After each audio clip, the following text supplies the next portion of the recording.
Hi, Crestview friends. It's nice to see you again. This is my third and last story.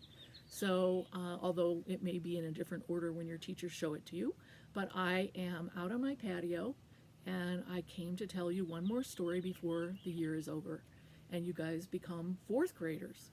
So, I am here. I was going to get stuffed animals, as I told you before, but my grandchildren are still here, so they're going to be my audience. Come on, say hi, please. Hi. That's Anna. Hi. And that's Sam. So they're sitting out there. They have to stay 6 feet away so that I don't get sick. So they're sitting out there as my audience so I don't have to tell the story to no one. And my son is actually sitting on the other side there with a thing up to his mouth and a hat on. So, but anyway, so this story we're getting ready to tell. First, we have to do our breathing. So take a deep breath and exhale through your mouth. Inhale slowly through your nose. Exhale through your mouth. And one last one. Inhale through your nose and exhale through, inhale through your mouth and exhale through your nose. I keep mixing that up. Okay, so now we're ready to tell the story. And this is a story that's based on an Aesop's fable. And it is called The Bundle of Sticks, but I have changed it a lot to be in the current time. So I'm going to tell you this story about a family who moved here because the mom's job changed and they moved here from Chicago. And it involves a family, a mom and a dad, and a daughter named Molly, who's 11, and a daughter named Cora, who is 7, and a boy who is 4 named Reed. And they moved from Chicago, and they really didn't want to leave their friends. But the house that they moved to here in Boulder, excuse me, had a lot of land and huge big trees. Excuse me. So the parents, to convince the kids to move, decided that they would build a giant, not just a regular tree house with like a platform, but a giant, giant tree house. And the mother was an architect, so she was going to draw plans for it. And they had been working on it all winter long. And so each of the children got to say what they really wanted the tree house to be for them. So Mom took in all of their ideas. So Molly was very sports oriented. She played lacrosse and volleyball and basketball and soccer.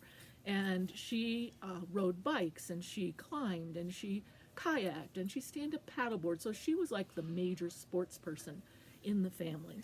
And so she wanted this treehouse to be a sleepover spot for she and her friends, all of her teammates. So she wanted to have enough room so that she could have her soccer team or her basketball team over. So Mom wrote that down and said, okay, we'll work on that. And then Cora was a much more quiet person who read a lot and she did a lot of crafts and she loved to draw and she spent a lot of time by herself. So she really wanted it to be a place where she could go to read and draw and write. So she wanted it to have a beautiful window that she could look out to the sky. And she wanted to have nice soft pillows so she could lie down, and even if she got tired, so maybe she could take a nap. So that's what she wanted from a treehouse. And then, of course, Reed being 4, he wanted it to be like a fort so that he could be a pirate, he could be a knight, he could be a king. So the mom said, all right, we will make sure that it has one part of it that looks like a boat, and it has another part that looks like maybe an astronaut, a rocket, and another part that looks like a machine area where he could have lots of things to turn and do things with, and they would hang flags for that. So all winter long they had been planning this treehouse, and Mom had drawn up the plans, and Dad had looked them over and said, yep, he thought that looked good.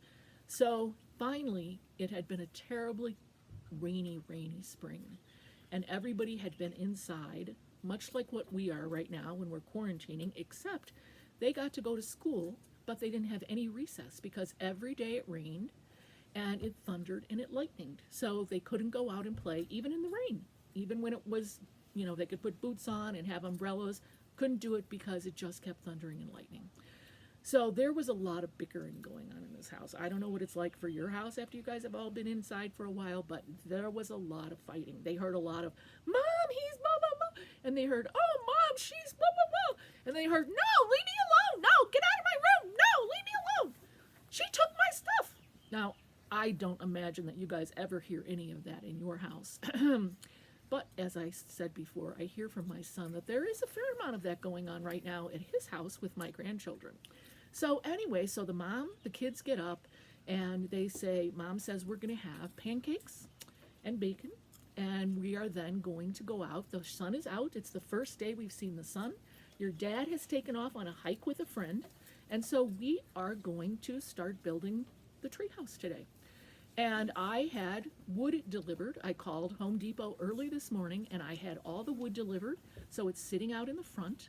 So it just has to be carried to the back. So we're going to have breakfast of pancakes. I don't want pancakes. I hate pancakes.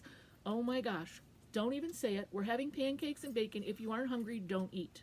So there's always cereal that you can have if you like. So she said, as soon as you finish eating, you all need to go out and move all the wood from the front to the back. Now, most of it was wood that kind of looked like this. It was like, oh, you know what, that's no big deal. So Molly says, you know what, I can do this by myself. I'm way strong because I do all these sports. I can lift, I can run, I can do all these things. So I can go out and just move it by myself.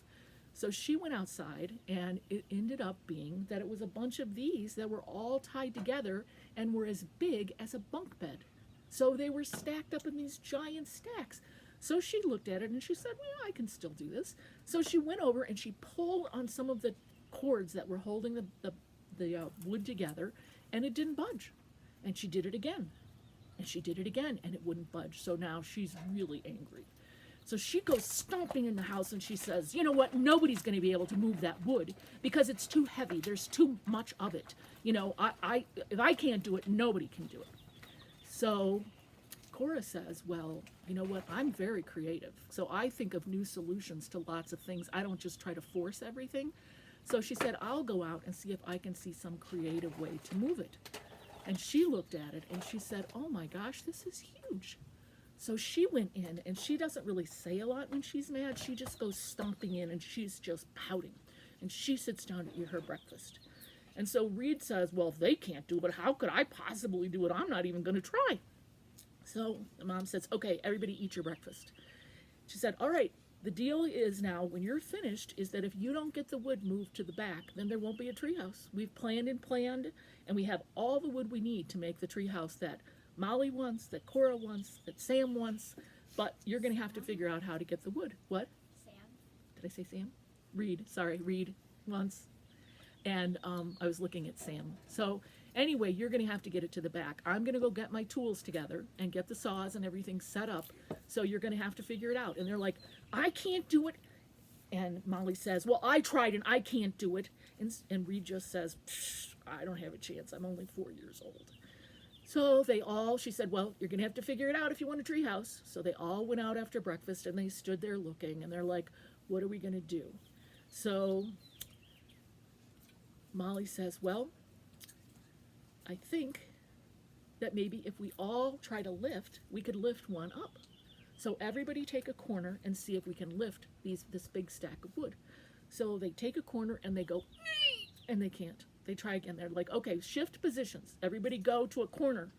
So then they go, and they can't lift it. So Molly says, all right, I have no idea.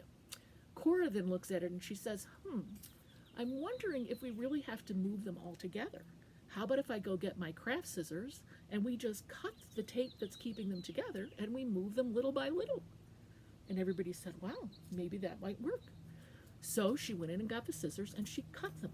And so they carried as many as they could carry, but there were hundreds and hundreds of these, and they could each carry like 5 at a time. So Reed finally said, you know what? I have a really big wagon. How about if I go get my wagon, and we just put them in the wagon, and we roll them into the back? And so that's what they did. And within an hour, they had moved all the wood to the backyard, and they were ready to go. And then we heard, well, that was my idea. I was the one who did that. I was the one who figured it out. And then Cora says, no, I was the one who figured it out. And then Reed says, well, I was the one who came up with the idea on how to get it back here. So Mom says, enough already. She said, what have you learned from this? because you guys just keep fighting and fighting. So were you able to do it while you were fighting? And they all agreed that no, they couldn't do it while they were fighting, that they could only do it when they were cooperating. So Molly says, you know what, even if I'm the biggest and the strongest, I sometimes still have to have help. And Cora says, you know, big projects can be tough, but it helps to break it down into pieces, so we cut it apart. And then Reed says, everybody, no matter how old, can have really great ideas. And Mom finally said, yes, do you finally get that you guys are much stronger and you can do much more things if you do it together than if you try to just show each other off and fight? So everybody was like, yeah, we get it. So she said, do you think that we could start building without any fighting? And they kind of looked at each other and they all high-fived and said, yep, we think we can do that.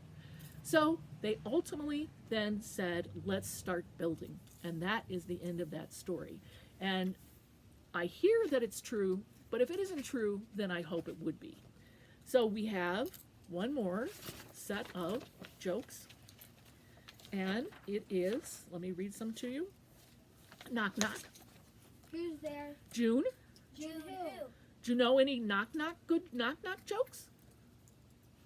Do you know any good knock, knock jokes? Okay. What did the tree say to spring? What? What a relief. What do you get when you pour hot water down a rabbit hole? What? A hot cross bunny. Do you know what a hot cross bun is? Have you heard of a hot cross bun before? Okay, what do you call a rabbit with fleas? What? Bugs Bunny. Okay, when do monkeys fall from the sky? I think I told this one other time. During April showers. April showers. Can February March? Can February March? No, but April may. What flowers grow on faces? And I think I told this one last time too, so you probably know the answer to that. What? Tulips. Tulips. Why is the letter A like a flower? Why? Because a bee comes after it. All right, Crestview, nice to see you, and I will wish you a happy summer. Bye. Bye.